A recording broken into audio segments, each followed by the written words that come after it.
Hello, everyone. My name is Andrew Sheng, and I'm the chairman of the Georgetown Institute of Open and Advanced Studies. Welcome to Georgetown Conversation.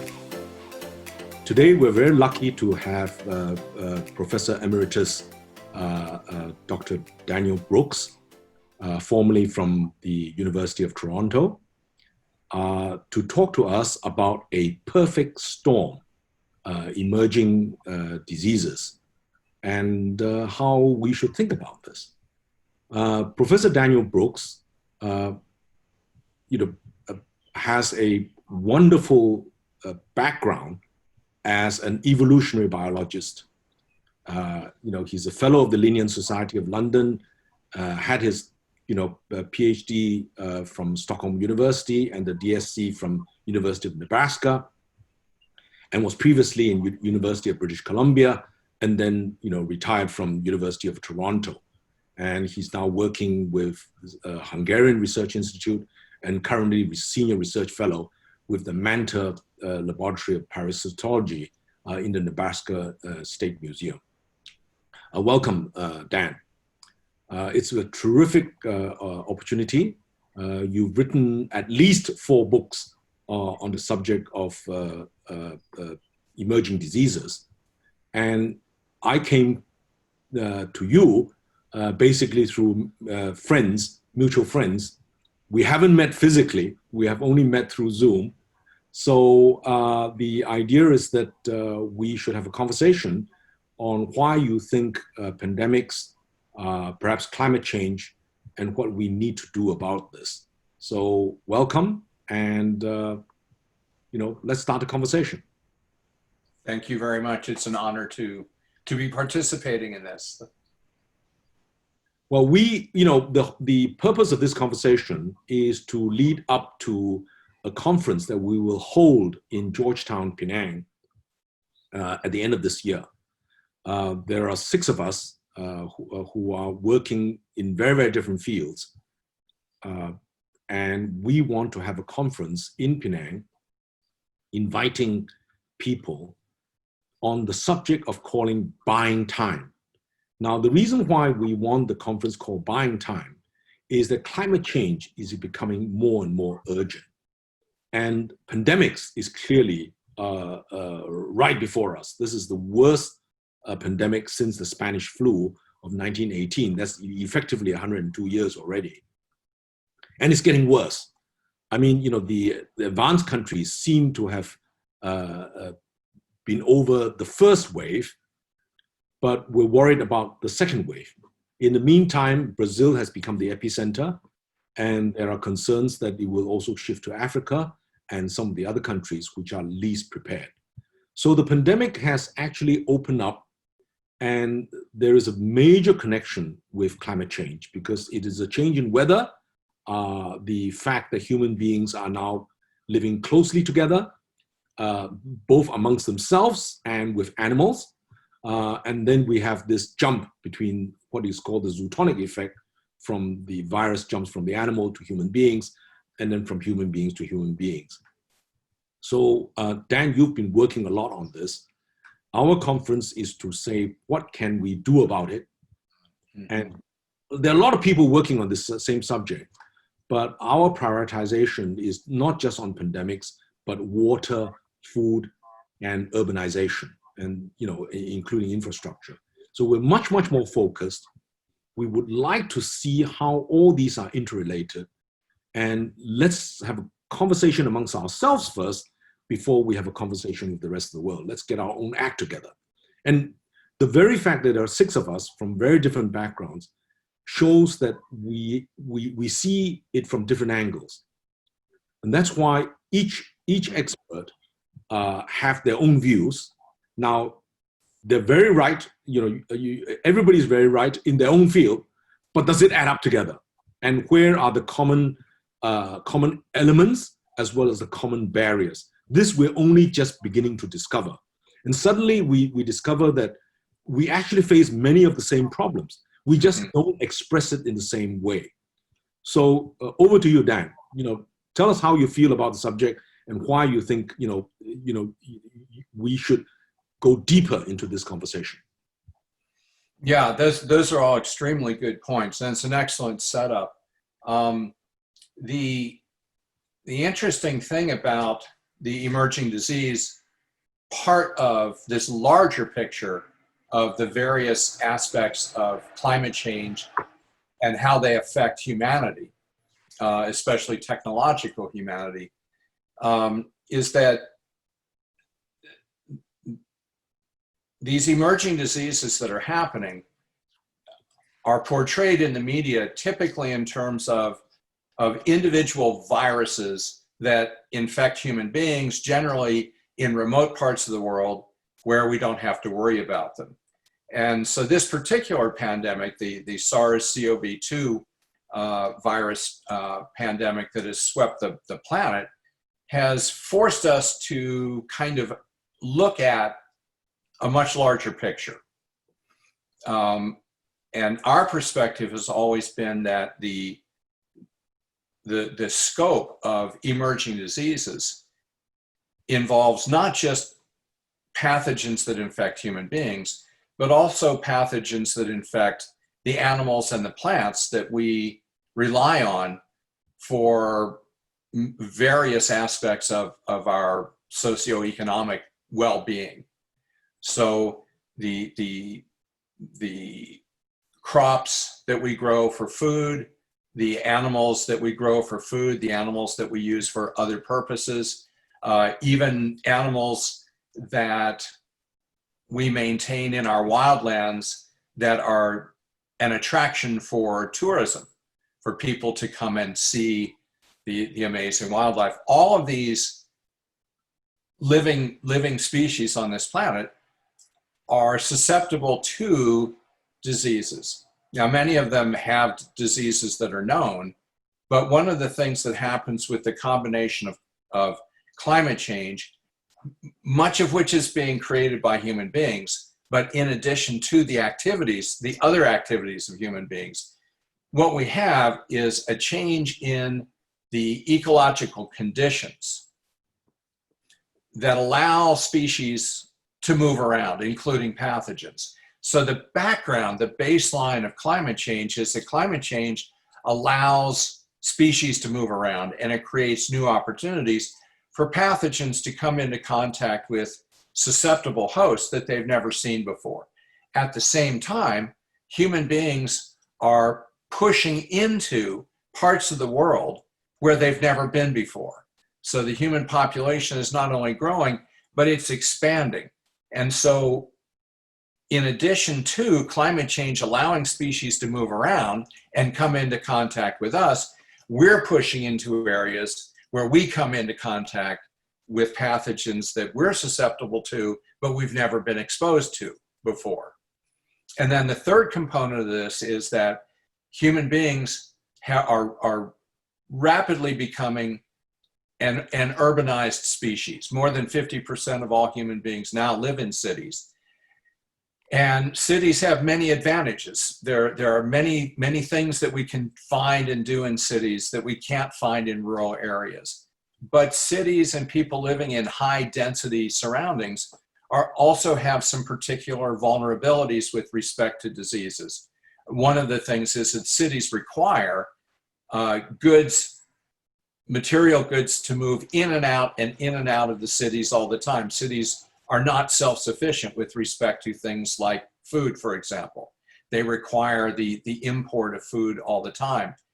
And that increases the chances that something being brought into the city that is carrying a pathogen that can infect humans or other animals or plants in the city can be brought in. So we have these three different elements: climate change, globalized trade and travel, and humans moving into new parts of the world, as well as in urbanization, all of which reinforce each other with respect to creating massive new opportunities for pathogens to come into contact with hosts that are susceptible but have never been exposed before. And one of our major breakthroughs has been to recognize that most pathogens do not need new genetic information, new genetic innovations in order to colonize a new host, in order to infect a new host. All they need is opportunity.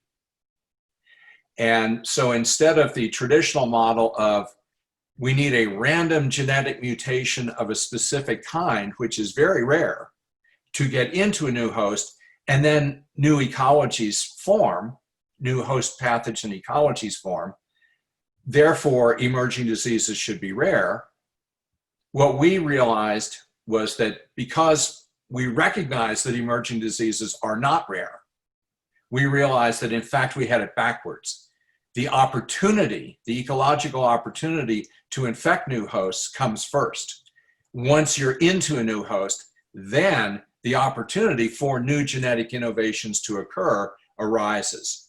A perfect example of this is SARS-CoV-2, which occurs in bats naturally in Northwest China. It is capable, the genetic variants that are in the bats are capable of living in bats, but some of those variants are also capable of living in things like dogs and cats and ferrets and skunks and a variety of other mammals. When some of those genetic variants of the virus get into mammals that are not bats, then there's the possibility for even more new genetic combinations to appear, some of which are capable then of infecting human beings.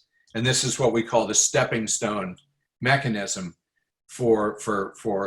there are variants that live in bats that cannot directly infect human beings.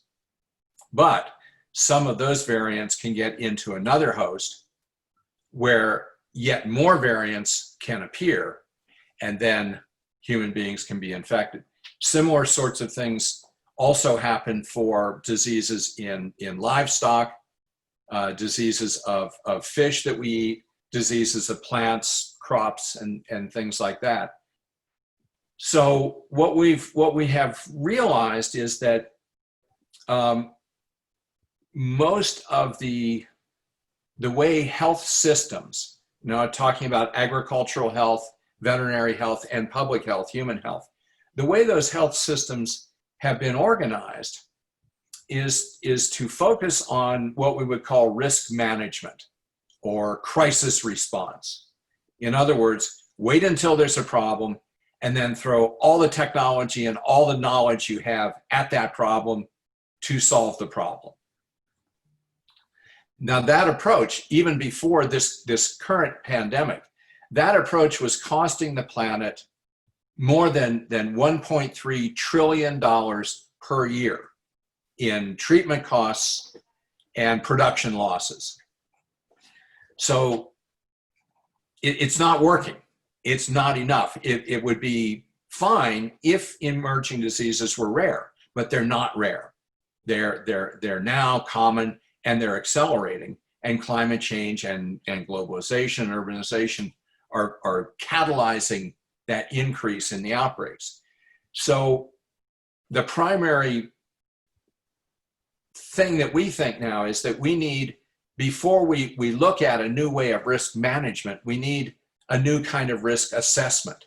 And we've done that with our recognition that the reason pathogens can jump into new hosts is because of new ecological opportunities.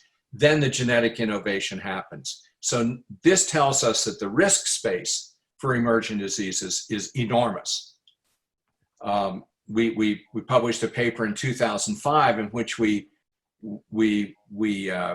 referred to the planet with respect to these potential emerging diseases.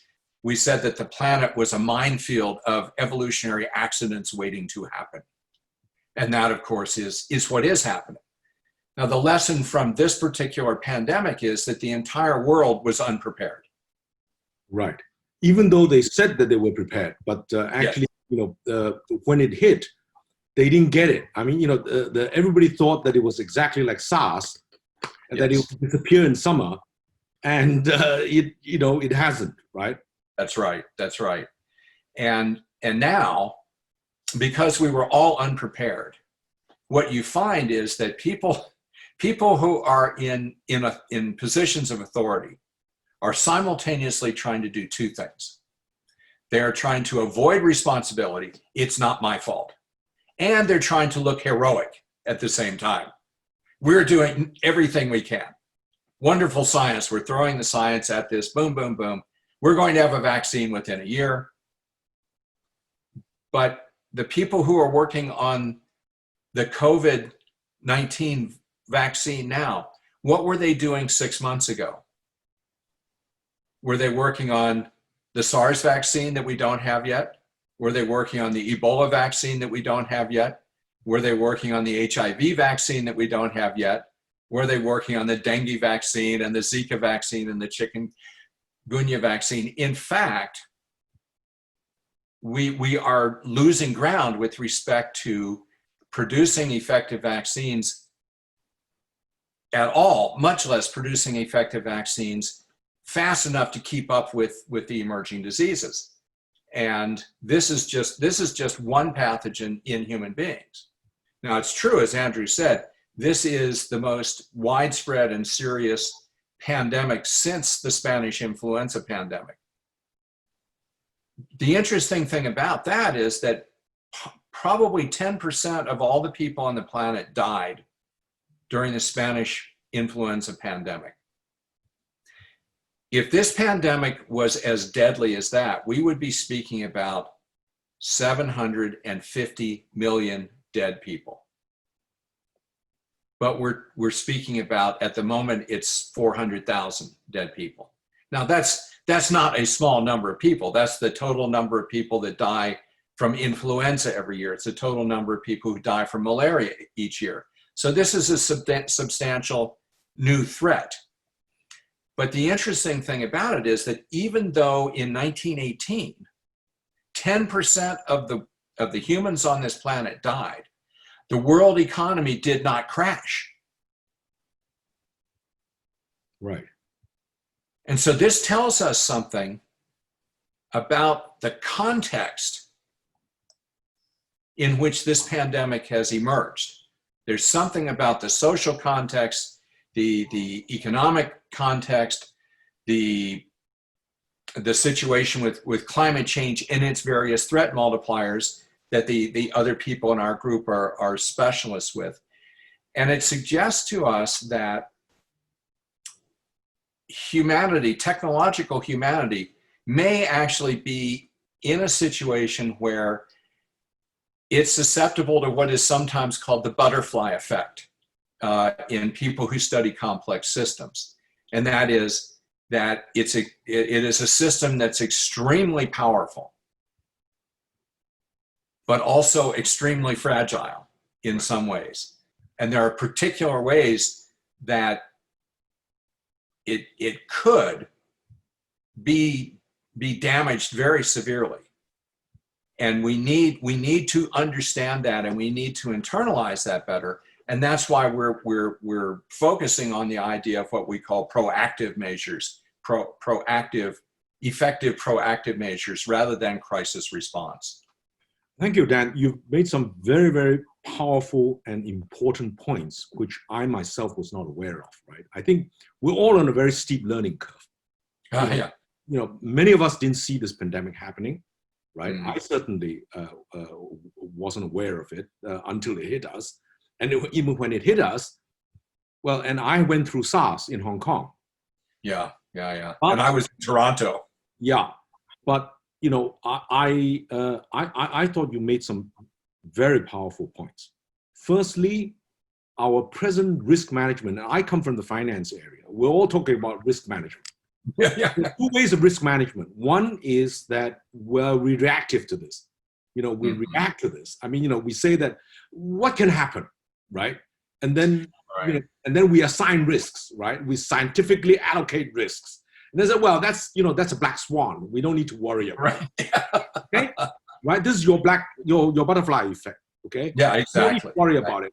And then when it hit us, we say it's none of my fault because none of us saw it. Right. Which is a very powerful point. But really, what your point was, which I thought is fantastic, is that, you know, we don't need to be reactive to this. We really should be proactive. Mm-hmm. Proactive means we actually spend a very small amount of resources actually basically doing what you call your Dharma, right? Effect. We test, we find out, and then we prepare.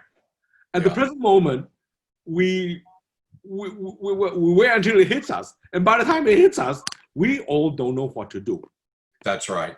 But let me come back to a very important point that you mentioned, which I wasn't aware of, right? Number one, Spanish flu, 10% died.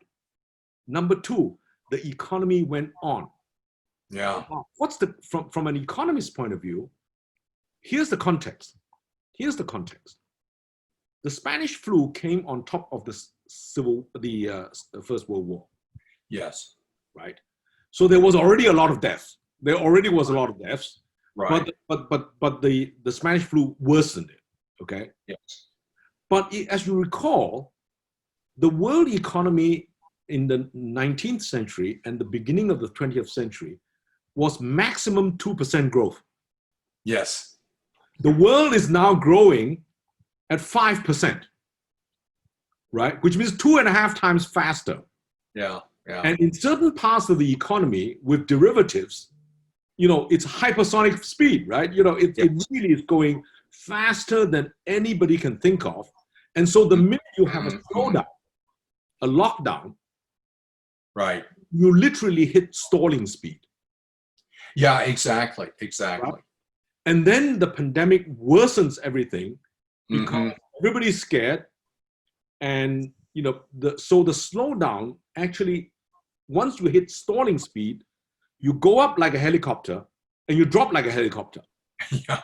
Which is, I mean, you know, I'm using that example just to, explain to a layman, you know, what you're really saying. Okay. Yeah.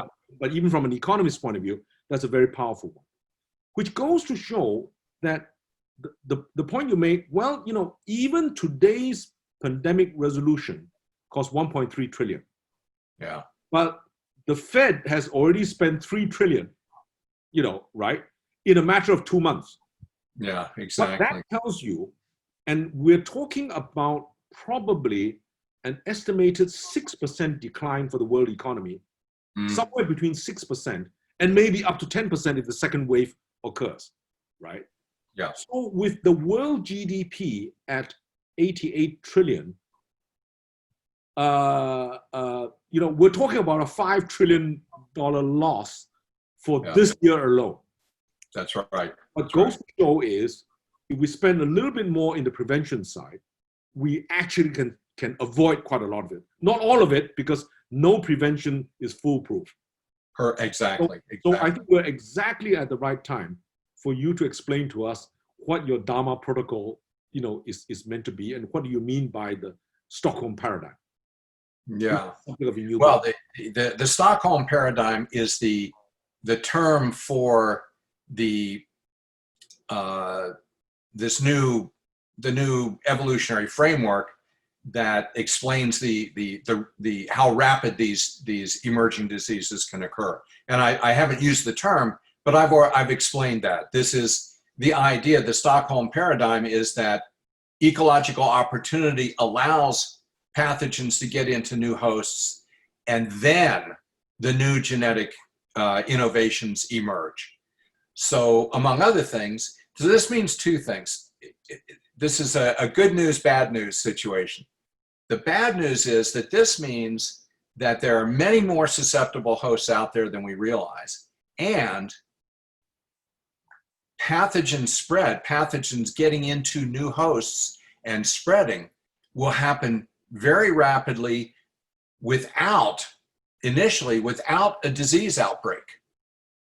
Now, this is a classic principle in epidemiology that was proposed in a paper by a British epidemiologist named Audi in 1958. He published a paper and he said, here's something that we should really pay attention to.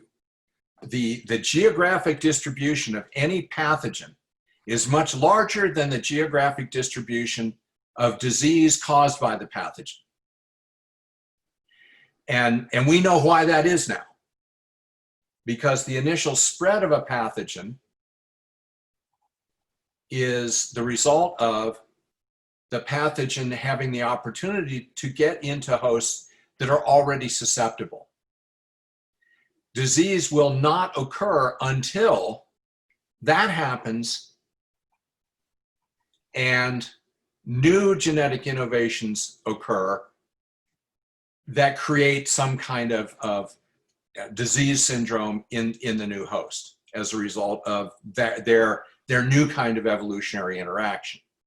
So that's the bad news part of the Stockholm paradigm. The good news is that because the initial transfer of the pathogen to a new host is done according to pre-existing capacities of the pathogen, so the ways they're transmitted, what they do, how they move around the environment, where they're found, all of those pre-existing specialized capacities are the very things that allow them to get into a new host given a new opportunity. That means that if we find the pathogen before it has moved into a new host and begun to cause disease, we can predict what it will do. We can anticipate the chances that it will get into new hosts. We can anticipate how it will happen, and we can mitigate the possibility. So if we know, for example, that malaria is moving in, has come back to the Mediterranean, it's come back to southern Italy, it's come back to southern Spain, it's moving northward into Europe. Well, we know the mosquitoes that transmit malaria. We know what vertebrates malaria can get into. Once malaria moves farther north into Europe, comes into contact with new kinds of mosquitoes and new kinds of vertebrates, then there's a possibility that the malaria can move into new hosts and new vectors, and then transmission becomes unpredictable. Then we have problems. Then we don't know what it's going to do. But if we know it's coming, and we know what it's going to do when it first arrives, we can mitigate the impact. And as Andrew said, we can't stop all of this. And the other people that you will talk to will say the same thing. We cannot solve all of the problems of water. We can't solve all the problems of human habitation. We can't solve all the problems of food, but we can do better. We can do better than we're doing. We can reduce the costs. And in a sense, so this then is the so-called DAMA protocol, which stands for document, assess, monitor, and act. Okay? The first thing we need to do is to find out what we have in any particular area. It could be one village, it could be one farm, it could be one city, one country, a whole region. It doesn't matter. You need an assessment of what is there. And in particular, what you're looking for are pathogens that have not yet begun to cause disease, or pathogens that are related to other pathogens that do cause disease, but these new ones, these relatives, are not known to cause disease yet. But because they're related to pathogens that cause disease, we need to pay attention to them because they could potentially move into a new host. And that's part of it. We find out, we document what's there, we then assess the potential for each one of these things to become a problem. And we assess how they're transmitted, what are their reservoirs, what are the plants or animals that they live in that are not sick. So we don't study them because they don't have disease. They're not sick, but they have the pathogen. They are the source of new infections into other hosts that may be diseased, our livestock or us or our crops, for example. We need to know those. We need to look at those. We need to focus on what we call the habitat interfaces. The places where the farms come right up to the forest, the places where the farms come right up to the edge of the village, the places where the suburbs with a lot of green spaces come up to the cities. Those are the places where the animals that are, or plants that are carrying the pathogen but are not sick live on one side of this interface, and the plants or animals or humans that are susceptible live on the other side. So a perfect example of that is a virus called African swine fever virus, which in fact is connected to the COVID outbreak, because 6 months before the COVID outbreak in China, there was an African swine fever outbreak in China that killed 50% of the domestic pigs in China. The reservoir in China, and it's also in Europe. I mean, Hungary has lost about 50% of its pork production as well. And the natural reservoir in Eurasia are wild boar, wild pigs.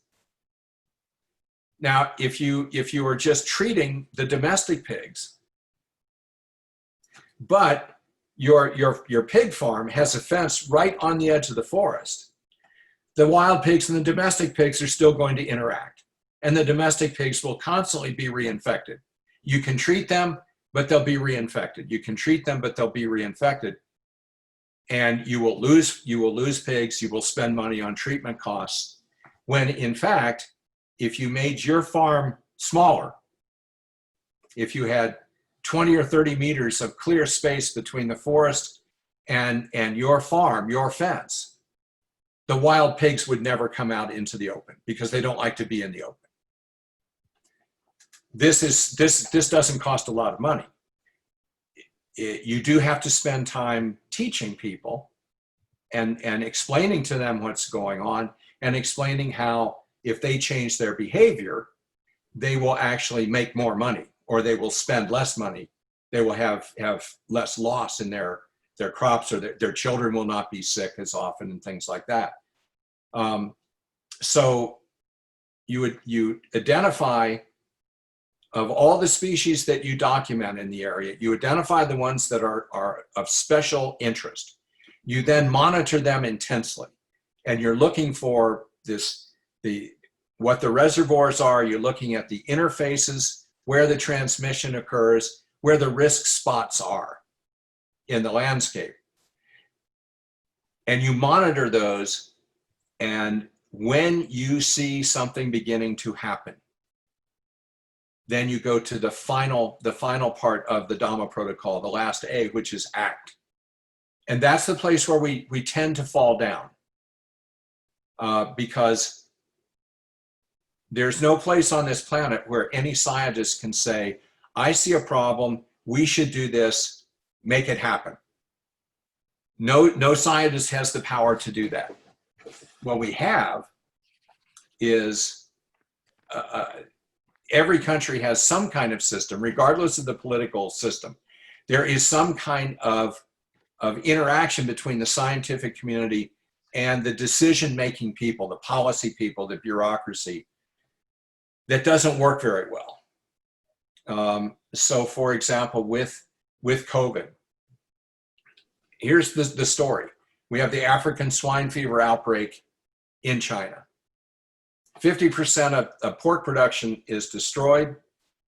At the time this happens, the United States is having one of its silly trade war, aggressive, Donald Trump things, and trade with China is blocked.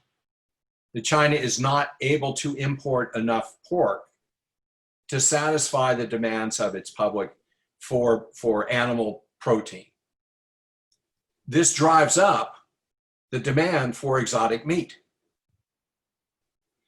This increases the demand on live animal markets, which in the short term is a good thing for the people who run those markets. Suddenly, they have more customers, they have more clients. But it also increases the risk of disease. And in two papers in 2005 and one paper in 2007, 3 different laboratories in China working with international specialists did the documentation and assessment part of what we would call a DAMA protocol. They identified that there were SARS-like coronaviruses in bats in Northwest China. They said that they were related to SARS. They were of possible interest. There was a potential for them to do this stepping stone thing and get into human beings. And the 2007 article even said, if there is an outbreak, if it does get into human beings and there's an outbreak, you will see an increase in exotic pneumonia cases. So we knew what the risk was, and we even knew what would happen. We knew what would happen if it broke out. Now, with all of the political stuff that's going on, it's just all smoke and mirrors at this point. The fact of the matter is, it's easy to say, well, the Chinese government should have closed all those markets down in 2005 or 2007, then this wouldn't have happened. But China's a very large country. And things don't happen that rapidly in a large country. Things don't happen that rapidly in the United States. They don't happen that rapidly anywhere. And the reality is that the Chinese government did take that threat seriously. That's why they built a high security virology lab in Wuhan to study the possibility of the risk. And it was just bad luck that there was an outbreak before they had been able to really finish their research. But they were doing the right thing. The problem is that we live in a world where, as Andrew's already said, we're living in a world that's becoming smaller and faster all the time. And so my perspective is that everybody was doing the right thing.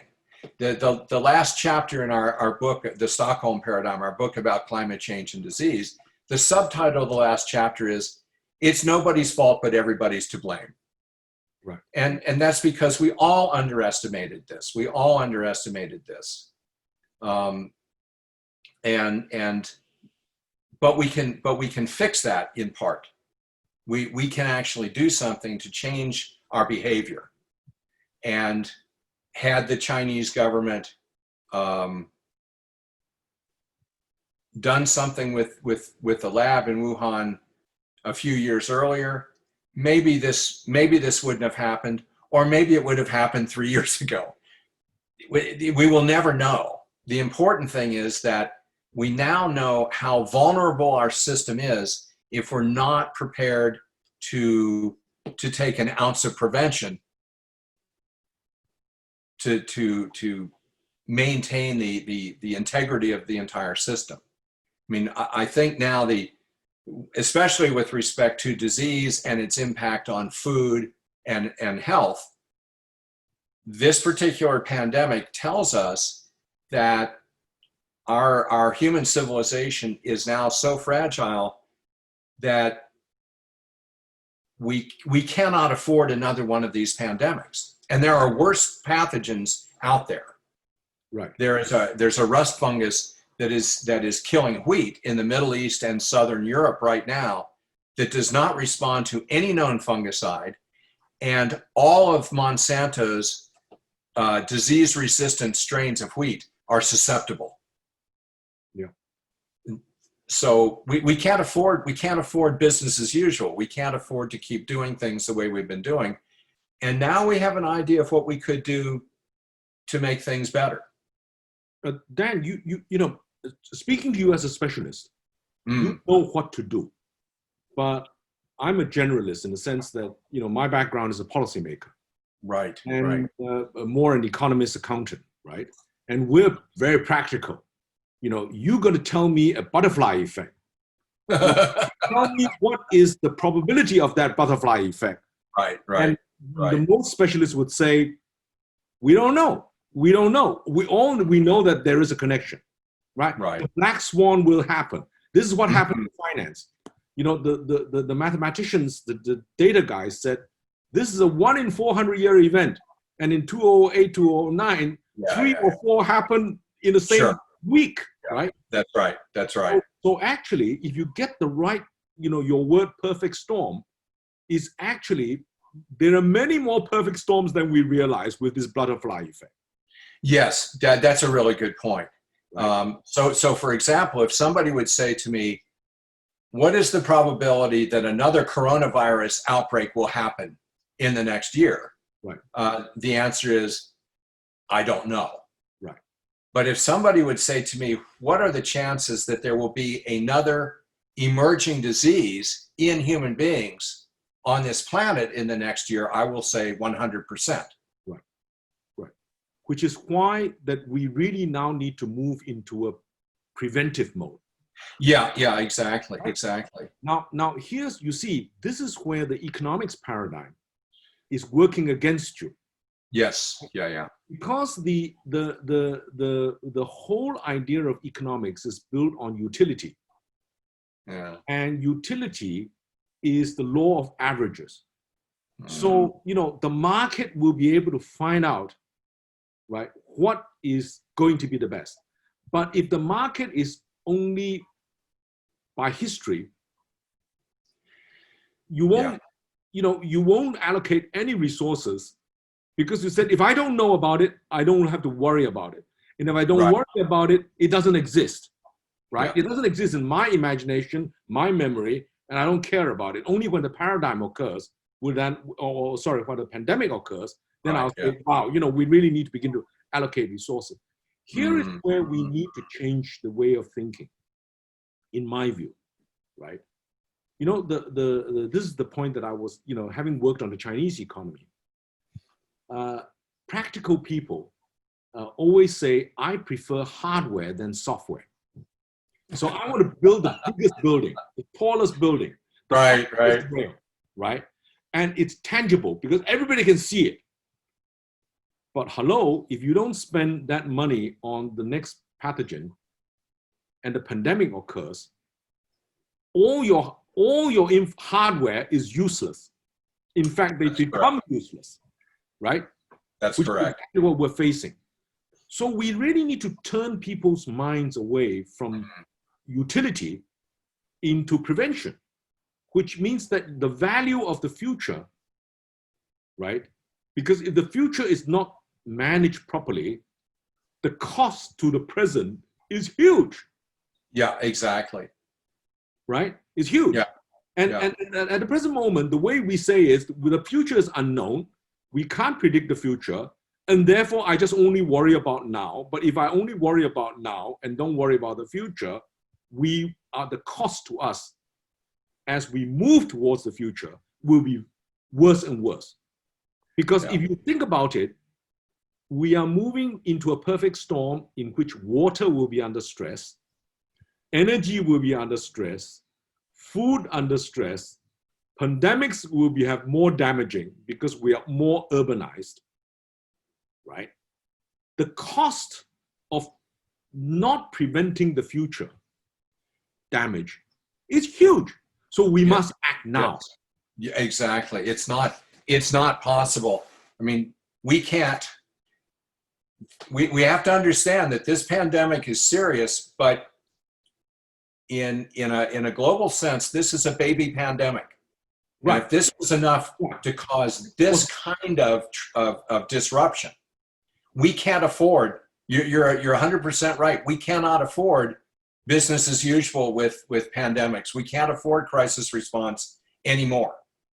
Right. So what it really means is that we would really have to begin to allocate resources, to doing the work, to do the work of Dharma. You not only need to change the process, you need to change the paradigm, you need to change the structure, the way we live, the structure. It's very fundamental change. And what you and I are basically come to the same idea is that business as usual is dead. We can't go on as before. Yeah, exactly. But you look at what's happening with all the measures that is happening. We're trying to make things back to before. The idea of reopening is not about, I'm of the school that if we're not sure, let's think about this for a little bit longer, right? Yeah. And let's imagine the future rather than say, let's reopen. And then we have a situation whereby we're going to lose more lives and we'll lose more economy, right? So this is exactly the pandemic dilemma, the COVID dilemma that we're faced with, right? The economist says we need to open, right? In Brazil, that's what they did. And now look, Brazil is having, the worst of everything, right? That's right. That's right. So we really need to be a little bit more cautious and have imagined what is it that the future means for us to act now. That's what our Buying Time conference is trying to do. But it's a very difficult task because it's so difficult to change mindsets. Oh, you're 100% correct. I've seen that just in my little space. The interviews I've been doing, people I talk to, whether it's someone from the media, presentations that now we're doing Zoom presentations all over the world, right? Or when I talk to friends on the tennis court, it's the same thing. The desire for business as usual is very strong. Yes. The hope that this will be the last time one of these things happens is very strong. And it's a false hope. Well, I agree with you in the sense that we actually should look at it both ways. We should prepare for the worst, but actually hope for the best. Yeah, that's a really good way of putting it. Act for the best and act for the best. Prepare for the worst and act for the best, right? Because we could be in a better world. Except that if we have denial, number one, as you say, avoiding responsibility, and then heroes become zeros, right? Exactly. That's right. Yeah, exactly. Right? All the great heroes of humanity are dead. That's right. That's right. They were all human beings, and eventually they all died. That's right. Being a hero is never permanent. So what we really should all be doing is to talk less and act more. But this conversation is very important, Dan. I think we've run out of time, but let's carry on the conversation, because after I've finished talking with the other people, the other 5 people in our group, what we then can do is come back together and have a group conversation. The idea is that we can share all these ideas, find out what are the common barriers, and how do we then sell our ideas to other people. And how we can share efforts, how we can combine efforts and help things go faster and hopefully more economically as well. That's right. So basically what I've learned, from this conversation, it's not about me, it's about we. How do we together work together to try and find a common solution, right? It's a community issue. We cannot do this alone. We have to bring the community with us. Yeah, exactly. That's why this conversation has been very helpful, very good. Thank you very much, Dan. Thank you very much for this. It was excellent. I enjoyed it greatly. If we enjoy it, we hope other people will enjoy it also. Oh, absolutely. Yes, this is true. Thank you very much indeed, Dan. Very good. Thank you.